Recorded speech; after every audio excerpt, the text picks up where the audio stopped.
प्रिय भक्तों, जय श्री राम। आज का टॉपिक है राम नाम जपने वाले की परीक्षा खुद भगवान कैसे लेते हैं। इस विषय में हम आपको सुनाने जा रहे हैं कि भगवान राम जिन्हें सबसे ज्यादा प्रेम करते हैं, उनकी परीक्षा सबसे कठिन क्यों होती है, और जो हर दिन राम नाम जपते हैं उनकी ही जिंदगी में सबसे ज्यादा परेशानी क्यों आती है।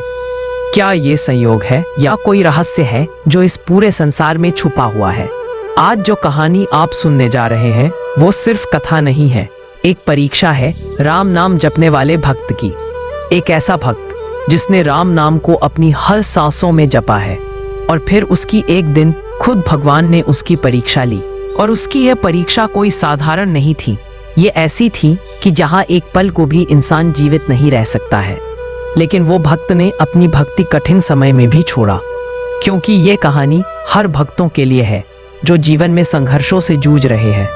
और आप सोचते हैं कि मैं तो अच्छा इंसान हूँ, फिर मेरे साथ ही ऐसा क्यों हो रहा है। अगर आपके जीवन में भी बार बार दुख आता है, लोग आपको ताने मारते हैं और आप फिर भी भगवान का नाम नहीं छोड़ते, तो हो सकता है आपकी भी कोई परीक्षा चल रही हो। लेकिन याद रखिए, हर परीक्षा के पीछे एक चमत्कार छुपा होता है। आज की ये कहानी उसी चमत्कार की यात्रा है। वीडियो शुरू करने से पहले अगर आप भी मानते हैं कि राम नाम से बड़ा इस जग में कुछ नहीं, तो इस वीडियो को लाइक कर दीजिए, कमेंट में जय श्री राम लिखिए, और ऐसी ही भावनात्मक सच्ची कहानियों के लिए चैनल को सब्सक्राइब करना ना भूलें। चलिए अब शुरू करते हैं एक ऐसी कथा जिसमें भक्त की परीक्षा खुद भगवान ने ली थी। एक साधारण किसान और उसका नाम था रघुनंदन, जिसने अपनी जिंदगी की हर सांस को राम नाम में ढाल लिया था। हर सुबह सूरज से पहले उठता था, गायों को चारा देता था, खेत जोतता और दिन भर श्री राम का जाप करता रहता। उसके घर में ना तो पैसे थे, ना सोने की थाली में भोजन, लेकिन था तो एक अनमोल खजाना, राम नाम पर अटूट विश्वास। लेकिन जैसे ही भगवान राम ने देखा कि ये तो बिना किसी इच्छा के मेरा नाम लेता है, उन्होंने मन में ठान लिया, अब इसकी परीक्षा मैं स्वयं लूंगा। और एक साल अकाल पड़ा, महीनों तक बारिश नहीं हुई, फसलें सूख गईं। रघुनंदन के घर में एक मुट्ठी अनाज तक नहीं बचा। पत्नी बोली, राम नाम से पेट नहीं भरता रघु, अब हमारे बच्चे भूखे हैं, कुछ तो करो। लेकिन रघुनंदन सिर्फ मुस्कुराया और बोला, राम ने जो दिया वही प्रसाद है, आज भूख है तो ये भी प्रभु की इच्छा है। अब दोस्तों, रघुनंदन की जगह आप होते तो क्या करते? घर में बच्चे भूखे होते तो क्या आप भी राम नाम जपते रहते? कमेंट में जरूर बताइएगा। अब रघुनंदन की दूसरी परीक्षा, और गांव के लोग रघुनंदन को पागल कहने लगे। कोई कहता, राम नाम से खेत नहीं उगते रघु। कोई कहता, तेरा विश्वास तुझे भूखा मार देगा। लेकिन रघुनंदन मुस्कुराता रहा, राम नाम जपता रहा। एक दिन पंचायत में बुलाकर उसे ताना मारा गया, काम कर, मजदूरी कर, वरना तेरे बच्चों को क्या खिलाएगा। लेकिन उस दिन भी उसने कहा, मजदूरी करूंगा पर झूठ बोलकर कभी पेट नहीं पालूंगा, और राम ही मेरी लाज रखेंगे। दोस्तों, क्या आपने कभी अपने विश्वास को लेकर लोगों से ताने सुने हैं? तो इस वीडियो को शेयर कीजिए उन लोगों के साथ जो आपके विश्वास को नहीं समझते। अब रघुनंदन की तीसरी परीक्षा, अपनों से धोखा। एक दिन रघुनंदन को उसके ही सगे भाई ने धोखा दिया। उसके खेत का हिस्सा झूठे दस्तावेजों से हथिया लिया। पत्नी रोने लगी और उसके बच्चे भूखे थे। अब रघुनंदन की तीसरी परीक्षा, अपनों से धोखा क्यों मिला। घर बिखर गया था उसका, पर रघुनंदन अब भी राम नाम का जाप करता रहा। उस रात उसने आकाश की ओर देखा और बोला, हे राम, आज भी अगर तू है तो तू मेरे अंदर की इस पीड़ा को देख। क्या ये तेरी परीक्षा है प्रभु?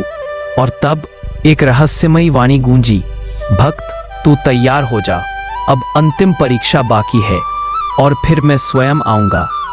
क्या होगा रघुनंदन की अंतिम परीक्षा में? क्या भगवान राम सच में आएंगे?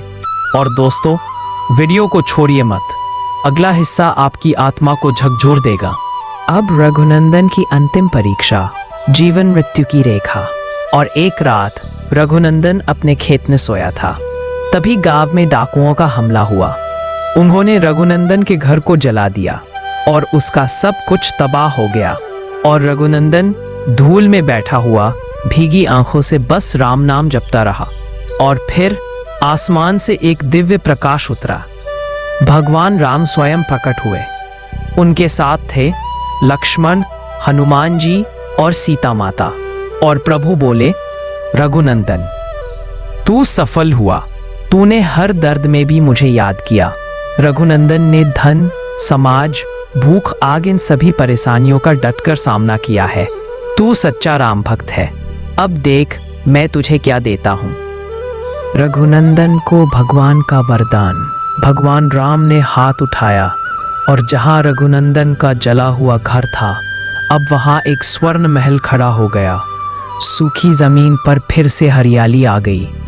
उसके बच्चों के हाथ में फल थे, पत्नी की आंखों में संतोष था और सबसे बड़ी बात, रघुनंदन के मुख से अब भी वही शब्द निकलते थे, श्री राम, श्री राम। अब मैं आज से पूछता हूँ, क्या आप भी उस भक्त जैसे बन सकते हैं? क्या आप भी हर संकट में राम नाम ले सकते हैं? तो कमेंट में लिखिए, मैं रघुनंदन जैसा भक्त बनूंगा।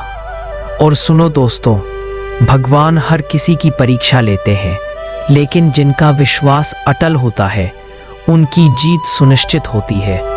अगर आपके जीवन में भी कठिनाइयां हैं तो घबराइए मत।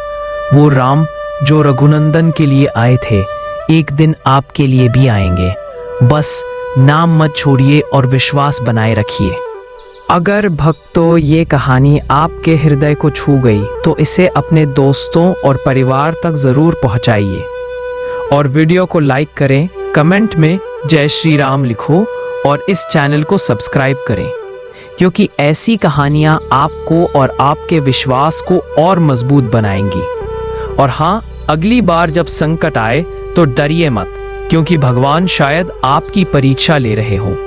फिर मिलते हैं अगली वीडियो में। तब तक के लिए जय श्री राम।